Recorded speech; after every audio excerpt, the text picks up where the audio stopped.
자, 오늘 성경 함께 봅니다. 성경 누가복음 1장 26절부터 38절까지 말씀입니다. 누가복음 1장 26절부터 38절까지 말씀. 이번 주와 다음 주는 저희가 창세기 나가던 것을 잠시 멈추고 절기에 맞게 제가 설교를 하려고 합니다. 이번 주하고 다음 주는 저희가 창세기를 보지 않고 오늘은 누가복음을 보고요. 아마 다음 주는 골로새서에서 우리가 볼 것 같아요. 오늘은 누가복음 1장 26절부터 38절까지 말씀. 자, 우리 다 같이 한 목소리로 읽습니다.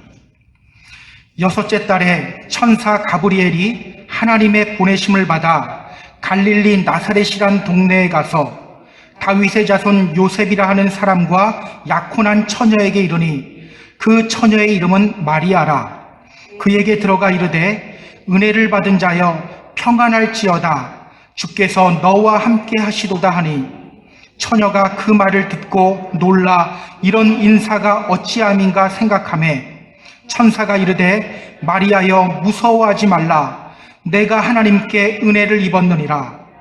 보라, 내가 잉태하여 아들을 낳으리니 그 이름을 예수라 하라. 그가 큰 자가 되고 지극히 높으신 이의 아들이라 일컬어질 것이요 주 하나님께서 그 조상 다윗의 왕위를 그에게 주시리니 영원히 야곱의 집을 왕으로 다스리실 것이며 그 나라가 무궁하리라. 마리아가 천사에게 말하되 나는 남자를 알지 못하니 어찌 이 일이 있으리이까. 천사가 대답하여 이르되 성령이 내게 임하시고 지극히 높으신 이의 능력이 너를 덮으시리니 이러므로 나실 바 거룩한 이는 하나님의 아들이라 일컬어지리라.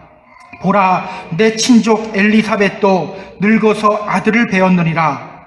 본래 임신하지 못한다고 알려진 이가 이미 6달이 되었나니 대저 하나님의 모든 말씀은 능하지 못하심이 없느니라. 마리아가 이르되 주의 여종이오니 말씀대로 내게 이루어지이다 하매 천사가 떠나가니라. 아멘. 이런 속담이 있죠. 콩 심은 데 콩 나고 팥 심은 데 팥 난다. 자, 성경에도 이와 비슷한 말이 있어요. 사람이 무엇으로 심든지 그대로 거두리라. 이것이 바로 세상의 원리예요. 심는 대로 거둔다. 심는 대로 거둔다. 그렇다면 여러분, 우리 인간은 결국 무엇을 거두게 될까요? 우리 인간은 결국 무엇을 거두게 될까? 성경은요, 우리 인간에 대해서 이렇게 말해요. 의인은 없나니 하나도 없다. 선을 행하는 자는 없나니 하나도 없다. 의인이 한 명도 없다고 말해요. 우리 인간은요, 모두 죄인입니다. 죄의 결과는 무엇입니까? 죄의 삭은 사망이라. 죄의 결과는 사망이에요. 여기서 말하는 사망은요, 늙거나 병들어서 죽는 그 죽음을 의미하는 것이 아닙니다. 둘째 사망을 의미하죠. 둘째 사망이 뭡니까? 요한계시록 21장 8절에 나와요. 제가 읽어드릴게요.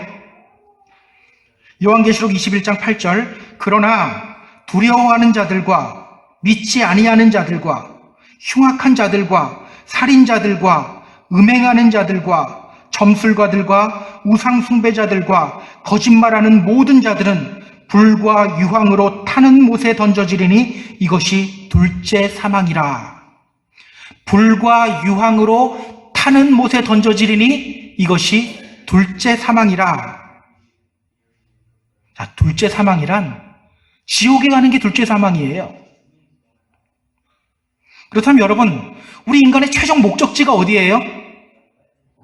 불과 유황으로 타는 못, 즉 지옥이에요. 왜? 우리는 모두 죄인이기 때문에. 그러나 여러분, 우리는 걱정할 필요가 없죠. 우리에겐 누가 있습니까? 예수 그리스도. 성경은 말해요. 하나님이 세상을 이처럼 사랑하사 독생자를 주셨으니 이는 그를 믿는 자마다 멸망하지 않고 영생을 얻게 하려 하심이라. 하나님이 그 아들을 세상에 보내신 것은 세상을 심판하려 하심이 아니요 그로 말미암아 세상이 구원을 받게 하려 하심이라. 예수님이 이 땅에 오신 목적이 뭐예요? 세상을 심판하려 하심이 아니요 구원하시기 위함이다. 세상을 구원하시기 위해서 오셨어요. 우리는 모두 죄인이기 때문에 심판받아 죽을 수밖에 없는 존재이지만 그런 우리를 구원하시기 위해서 하나님이 독생자 예수 그리스도를 이 땅에 보내신 겁니다. 이것이 바로 우리를 향한 하나님의 놀라운 은혜예요. 그래서 성경은 말하죠. 너희는 은혜로 말미암아 구원을 받은 것이다. 너희는 은혜로 구원받았다. 오늘은 대림절 네 번째 주일입니다. 초가 4개가 켜져 있죠. 이제 성탄절 예배 때 하나를 더 킬 거예요. 대림절은요, 예수 그리스도의 오심을 기다리는 절기예요. 오늘 우리는요, 천사 가브리엘이 마리아에게 수태고지하는 장면을 살펴볼 겁니다. 자, 이 본문을 통해서 성경이 우리에게 전하는 메시지가 뭘까? 우리 함께 확인해 보도록 할게요. 자, 우리 그럼 본문으로 들어갑니다. 자, 26절, 27절 다시 한번 같이 읽습니다. 자, 26절, 27절. 여섯째 달에 천사 가브리엘이 하나님의 보내심을 받아 갈릴리 나사렛이란 동네에 가서 다윗의 자손 요셉이라 하는 사람과 약혼한 처녀에게 이르니 그 처녀의 이름은 마리아라. 자, 먼저 우리는요, 여기 등장하는 천사의 이름을 눈여겨봐야 돼요. 누가 하나님으로부터 보내심을 받았죠? 가브리엘. 천사 가브리엘. 가브리엘이 어떤 천사죠? 가브리엘이 어떤 천사일까요? 구약 성경에도 보면 이 가브리엘 천사가 나와요. 다니엘서에 등장하는데요. 우리 성경을 찾아볼 수 있는 분들은 좀 찾아봤으면 좋겠어요. 다니엘서 9장 21절.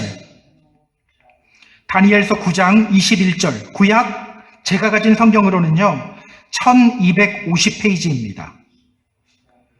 다니엘 9장 21절. 자, 우리 찾으신 분들 같이 읽습니다.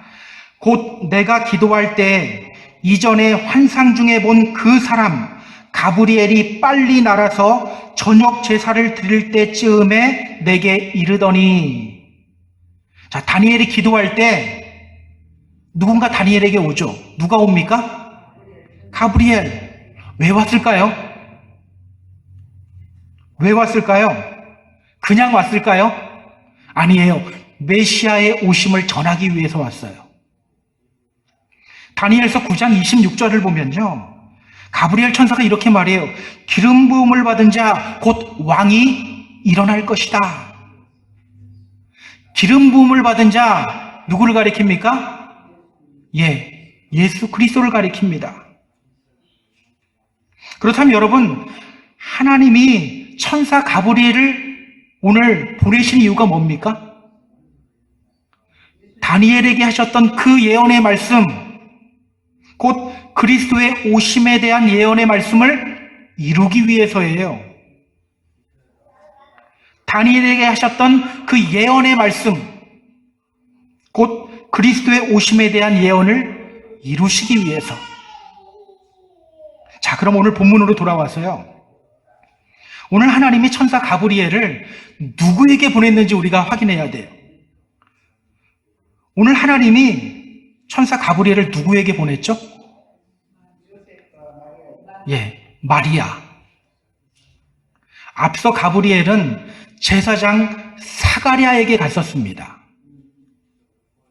그에게는요, 엘리사벳이라는 아내가 있었는데 이 부부 사이에는 오랫동안 아기가 없었어요. 가브리엘은 사가랴에게 세례 요한이 태어날 것을 예언합니다. 누가복음 1장 13절이 나와요. 천사가 그에게 이르되 사가랴여 무서워하지 말라. 너의 간구함이 들린지라. 내 아내 엘리사벳이 내게 아들을 낳아주리니 그 이름을 요한이라 하라. 자, 세례 요한이 어떤 사람이죠? 자, 세례 요한 어떤 사람입니까? 세례 주던 사람입니다. 이렇게 이야기하면 맞긴 맞는데 정확한 대답은 아닙니다. 그가 광야에서 이렇게 외쳤죠. 주의 길을 예비하라. 주의 길을 준비하라. 그는 주님이 오시는 길을 준비하는 사람이었어요. 그 세례 요한의 탄생을 알려준 거예요. 그리고 가브리엘의 말대로 사가랴의 아내인 엘리사벳이 임신을 합니다. 그렇게 엘리사벳이 임신한 지 6개월이 되었을 때 오늘 하나님이 천사 가브리엘을 마리아에게 보낸 거예요. 자, 가브리엘이 마리아에게 뭐라고 하는지 확인해 볼까요? 31절부터 33절. 보라, 내가 잉태하여 아들을 낳으리니 그 이름을 예수라 하라. 그가 큰 자가 되고 지극히 높으신 이의 아들이라 일컬어질 것이요. 주 하나님께서 그 조상 다윗의 왕위를 그에게 주시리니 영원히 야곱의 집을 왕으로 다스리실 것이며 그 나라가 무궁하리라. 자, 오늘 하나님이 가브리엘을 마리아에게 보내신 이유가 뭐예요? 마리아를 통해 태어날 예수 그리스도의 소식을 전하기 위해서예요. 마리아를 통해 태어날 예수 그리스도의 소식을 전하기 위해서. 자, 그런데 여러분, 여기서 우리가 주목해야 할 게 있어요. 지금 마리아가 살고 있는 곳이 어디죠? 예, 갈릴리 나사렛. 갈릴리 나사렛. 여러분, 당시 갈릴리 나사렛이라는 곳, 이곳이 어떤 곳이었을까요? 갈릴리 나사렛. 예, 바다 동네죠. 또 사람들에게는 어떻게 인식이 됐을까요? 자, 우리 성경을 한번 찾아볼게요. 마태복음 4장 15절. 자, 마태복음 4장 15절. 자, 이 부분은 같이 읽을 겁니다. 마태복음 4장 15절 같이 읽습니다. 스불론 땅과 납달리 땅과 요단강 저편 해변길과 이방의 갈릴리여. 이방의 갈릴리여. 자, 갈릴리를 뭐라고 불러요? 이방의 갈릴리. 칭찬 같습니까? 그렇지 않은 것 같아요. 그렇지 않은 것 같죠? 느낌이 쎄하죠? 왜 갈릴리를 이방의 갈릴리라고 불렀을까요? 자, 이것을 알려면 우리가 좀 역사를 거슬러 올라가야 돼요. 출애굽을 하고 가나안을 정복한 후에 여호수아는 가나안 땅을 이스라엘의 12지파들에게 다 나누어 주었죠. 그때 이 갈릴리 지방은요, 이 북쪽 지방으로 4지파에게 분배돼요. 아셀, 납달리, 스불론, 이사갈, 이 4지파에게 분배가 됩니다. 근데 시간이 지나고 문제가 생겨요. 솔로몬 왕이 이곳 갈릴리 성읍 20개를 두로 왕 히람에게 선물로 줘요. 성전 짓는 것 잘 도와줬다고 선물로 줘버려요. 그 후에 이스라엘은 북이스라엘과 남유다로 갈라지는 거예요. 특히 이 갈릴리 지역은요, 북쪽에 있다 보니까 아수르가 침략할 때 가장 먼저 피해당하는 곳이 바로 이 갈릴리 지역이었어요. 그러다 보니까 이 갈릴리 지역에는 혼합 인종이 생겨났고요, 또 혼합 문화도 생겨났어요. 그래서 유대인들은 이곳 갈릴리 지역을 뭐라고 불렀냐면 이방의 갈릴리. 칭찬이 아니에요. 이방의 갈릴리라고 불렀어요. 그렇다면 여러분, 갈릴리는 어떤 곳이에요? 이미지가 매우 좋지 않았던 곳이에요.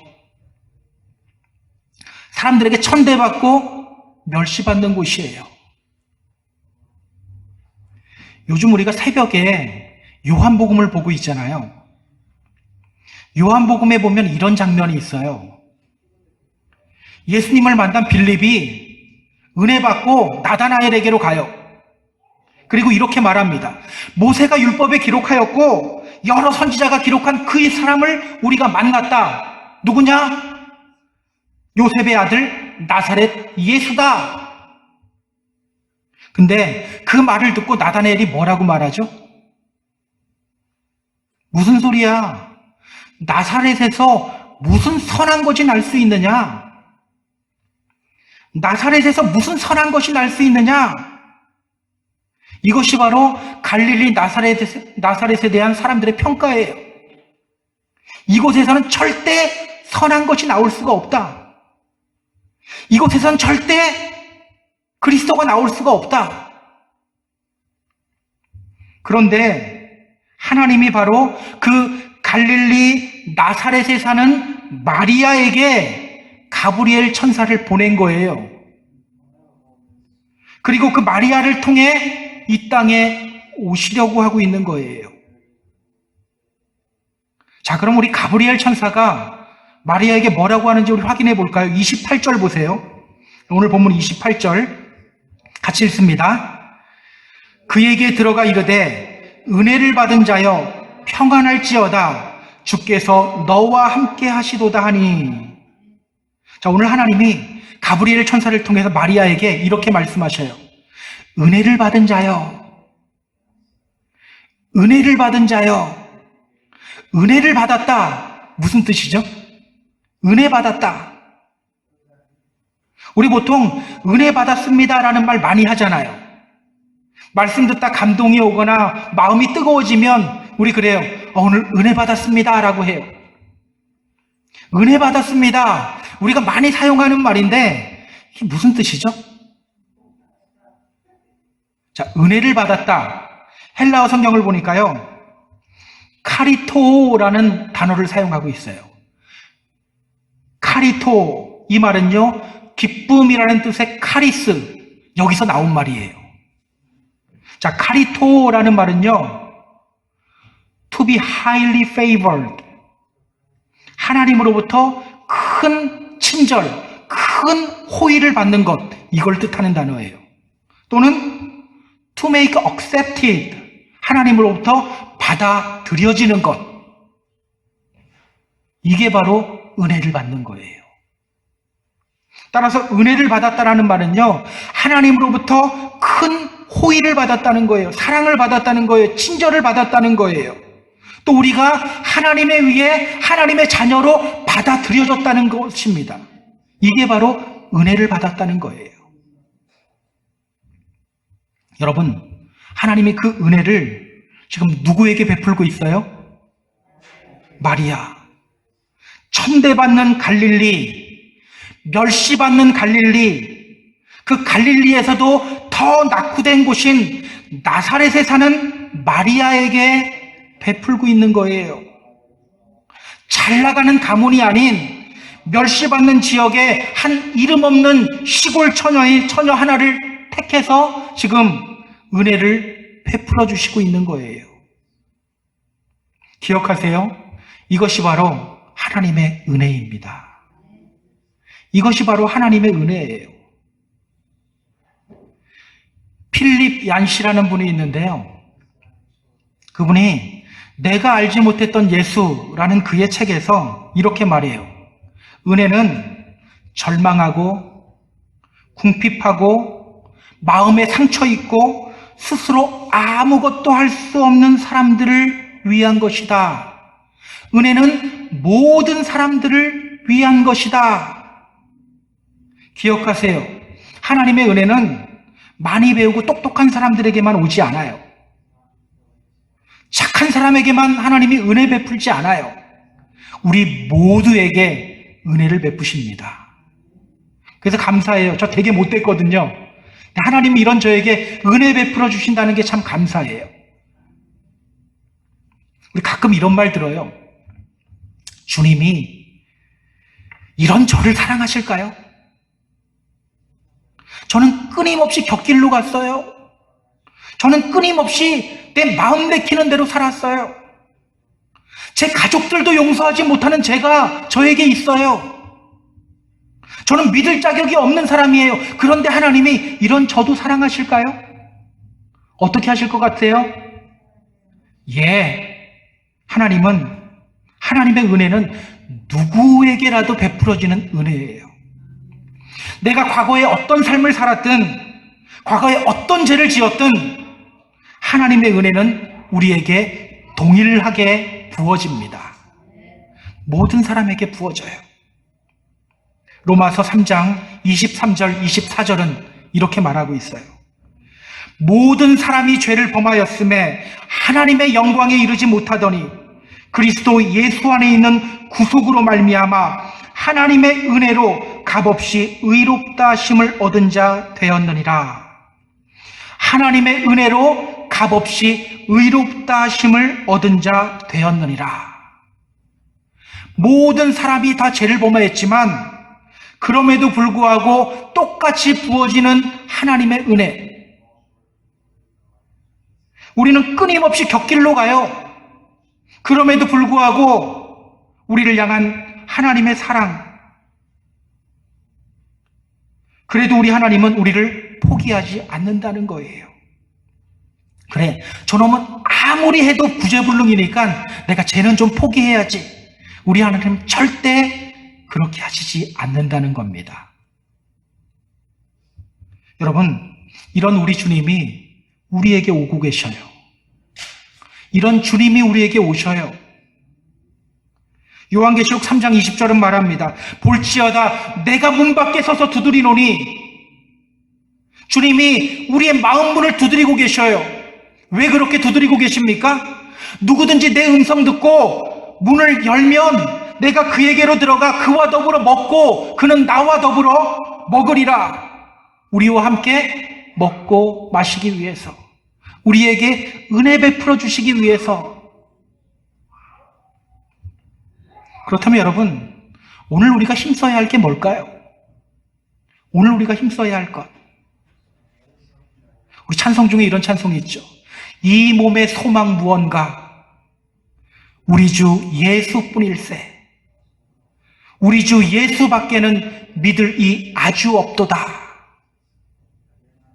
오늘 우리가 힘써야 할 것은요, 예수님을 사모해야 돼요. 예수님을 간절히 소망해야 합니다. 요한복음 1장 14절은 말해요. 말씀이 육신이 되어서 우리 가운데 거하심에 우리가 그의 영광을 보니 아버지의 독생자의 영광이요 은혜와 진리가 충만하더라. 우리 예수님은 어떤 분이에요? 은혜와 진리가 충만하신 분. 그래서 요한복음 1장 16절은 이렇게 말해요. 우리가 다 그의 충만한 데서 받으니 은혜 위에 은혜로라. 우리가 주님의 충만한 데서 받았을 때 은혜 위에 은혜를 받게 된다는 거예요. 기억하세요. 오늘 우리가 정말 간절히 소망해야 될 분은요, 예수 그리스도입니다. 그래야 하나님의 은혜를 경험하고 누리게 돼요. 그래야 사망에서 생명으로 옮겨지게 됩니다. 오늘 여러분은 무엇을 간절히 소망하고 있습니까? 오늘 여러분이 소망하고 있는 것은 뭡니까? 물질의 축복, 육신의 건강, 가정의 행복, 좋은 인간관계, 저는 이런 복 다 받았으면 좋겠어요. 여러분이 정말, 우리가 정말 소원해야 할 것, 주님의 이름으로 부탁드립니다. 무엇보다도 예수 그리스도를 사모하는 저와 여러분이 되었으면 좋겠어요. 이 대림절을 통해서 예수님을 소망하는 우리의 마음이 더 깊어지고 더 간절해지기를 주님의 이름으로 소망합니다. 그런데 여러분, 우리가 예수 그리스도를 사모하고 주님이 주시는 은혜를 받아 누리기 위해서 우리가 반드시 기억하고 알아야 될 것이 있어요. 이걸 모르면 안 돼요. 그게 뭘까? 하나님의 은혜는요, 양면성이 있다는 사실입니다. 하나님의 은혜는 양면성이 있어요. 자, 우리 29절 볼까요? 자, 오늘 보면 29절. 처녀가 그 말을 듣고 놀라 이런 인사가 어찌함인가 생각하매. 자, 가브리엘 천사가 마리아에게 말했어요. 은혜를 받은 자여 평안할지어다. 주께서 너와 함께 하신다.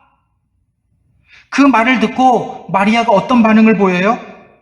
처녀가 그 말을 듣고 놀라. 처녀가 그 말을 듣고 놀랐다. 여기서 놀라다 하는 말은요, to be surprised, 이런 깜짝 놀라는 게 아닙니다. 디아타라소라는 헬라어 단어인데요, 이 말은요, 매우 크게 근심하다라는 뜻이에요. 듣고 깜짝 놀란 게 아니라 듣고 근심하기 시작했다는 거예요. 이상하지 않습니까? 은혜 받았으면 기뻐해야 되잖아요. 그는 분명 하나님께 은혜를 입었어요. 그런데 어떤 마음이 들고 있어요? 근심이 들고 있어요. 왜 그녀는 근심하기 시작했을까요? 자, 2절을 보면 마리아에 대해서 이렇게 말해요. 그 앞절을 보면요, 다윗의 자손 요셉이라는 사람과 약혼한 처녀. 다윗의 자손 요셉이라는 사람과 약혼한 처녀. 그녀에게는 약혼자가 있었죠. 제가 신명기 22장 23절, 24절을 좀 읽어드릴게요. 여러분 잘 들어보세요. 이게 얼마나 큰일 날 일인지. 처녀인 여자가 남자와 약혼한 후에 어떤 남자가 그를 성읍 중에서 만나 동침하면 너희는 그들을 둘 다 성읍 문으로 끌어내고 그들을 돌로 쳐 죽일 것이니. 율법에 의하면요, 처녀가 약혼 후에 임신한 사실이 드러나면 어떻게 돼야 돼요? 돌에 맞아 죽어야 돼요. 그러니 두려울 수밖에 없는 상황이죠. 두려움에 떨며 그녀가 천사를 향해 이렇게 말해요. 34절. 마리아가 천사에게 말하되 나는 남자를 알지 못하니 어찌 이 일이 있으리이까? 나는 남자와 동침한 적이 없습니다. 저 그래서 돌에 맞아 죽어요. 저 돌에 맞아 죽을지도 몰라요. 분명히 은혜를 입었는데 그녀의 마음속에 두려움과 근심이 일고 있는 거예요. 여러분, 이것이 바로 은혜의 양면성입니다. 은혜의 양면성. 우리가 창세기에서 확인했었죠. 아브라함이 하나님의 약속을 기다리지 못하고 여종 하갈을 통해 이스마엘을 낳았어요. 그런데 하나님은 그런 그를 내치지 않고 은혜를 베풀어 주셔요. 근데 동시에 이 말씀을 하시죠. 너는 반드시 알라. 너의 자손이 이방에서 객이 되어 그들을 섬기겠고 그들은 400년 동안 너의 자손을 괴롭힐 것이다. 은혜를 베풀지만 동시에 고난도 약속하십니다. 너 잘못했으니까 벌도 받아, 이게 아니에요. 은혜에는 고난이 뒤따른다는 거예요. 바울도 로마서 8장 17절에서 이렇게 말해요. 우리가 그와 함께 영광을 받기 위하여 고난도 함께 받아야 할 것이니라. 고난도 함께 받아야 한다. 이것이 바로 은혜의 양면성입니다. 여러분, 예수 믿고 은혜 받으면 좋은 일만 생깁니까? 좋은 일만 생겼나요? 아니죠. 세상적인 관점에서 보면요, 예수 믿고 은혜 받는다는 것은 어쩌면 신세 망쳐놓는 일이에요. 다른 때는 내가 이 일을 저질러도 마음에 거리낌이 없었는데 예수 믿고 나니까 거리낌이 있어요. 자, 성경을 보세요. 하나님의 은혜를 입은 노아, 그 노아의 삶이 어땠습니까? 다른 사람들은 다 시집가고 장가가고 돈 벌고 막 그러면서 살아요. 그때 노아는 뭐 하고 있었습니까? 120년 동안 산 위에서 방주 짓고 있었어요. 아브라함은 어땠습니까? 갈대아 우르 모든 것이 풍요로운 그 지역에서 나와서 평생 나그네로 살았어요. 평생 나그네로 살았어요. 히브리서 11장을 보면요, 믿음의 사람들의 모습을 더 비참하게 그려요. 히브리서 11장 35절, 36절, 37절 이렇게 말합니다. 어떤 이들은 더 좋은 부활을 얻고자 하여 심한 고통을 받되 구차히 풀려나기를 원하지 아니하였으며, 또 어떤 이들은 조롱과 채찍질 뿐 아니라 결박과 옥에 갇히는 시련도 받았으며, 돌로 치는 것과 톱으로 켜는 것과 시험과 칼로 죽임을 당하고 양과 염소의 가죽을 입고 유리하여 궁핍과 환난과 학대를 받았으니. 이렇게요, 예수 믿고 은혜 받는다고 무조건 좋은 일이 생기는 게 아니에요. 고난을 경험해요. 때로는 오해받고요, 때로는 손해도 봐요. 여러분, 그래도 예수 믿을래요? 잘 생각하세요. 그래도 예수 믿을래요? 그래도 하나님의 은혜를 사모하겠습니까? 저는 오늘 마리아의 고백이 우리에게 큰 도전이 되었으면 좋겠어요. 자, 38절 같이 읽습니다. 시작. 마리아가 이르되 주의 여종이 오니 말씀대로 내게 이루어지이다 하매 천사가 떠나가니라. 주의 여종이 오니 말씀대로 내게 이루어지이다. 두려워하는 마리아를 향해서 가브리엘 천사가 말합니다. 30절 볼까요? 천사가 이르되 마리아여 무서워하지 말라. 너가 하나님께 은혜를 입었느니라. 무서워하지 마. 너 하나님께 은혜 입었어. 35절도 보세요. 천사가 대답하여 이르되 성령이 내게 임하시고 지극히 높으신 이의 능력이 너를 덮으시리니 이러므로 나실 바 거룩하신 이는 하나님의 아들이라 일컬어지리라. 성령이 너에게 임했고 지극히 높으신 이의 능력이 너를 덮을 거야. 37절도 보세요. 대저 하나님의 모든 말씀은 능하지 못하심이 없느니라. 하나님의 말씀은 능치 못함이 없어. 그 말 듣고 마리아가 고백해요. 주의 여종이 오니 말씀대로 내게 이루어지이다. 주님, 그래도 그 은혜 사모합니다. 앞이 캄캄하고 두렵지만 그래도 주님의 은혜를 사모합니다. 마리아와 같이 이런 믿음의 고백을 하는 저와 여러분이 되었으면 좋겠어요. 여러분, 우리가 왜 믿음을 금방 포기해버립니까? 주님이 우리에게 은혜 베푸시는데 왜 우리가 그 은혜를 경험하지 못하고 매일 인상을 찌푸리며 살아갑니까? 간단해요.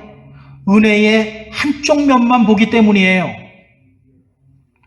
은혜의 한쪽 면만 보기 때문에 다른 쪽 면이 다가오면, 고통이 다가오면 그냥 포기해버리고 마는 거예요.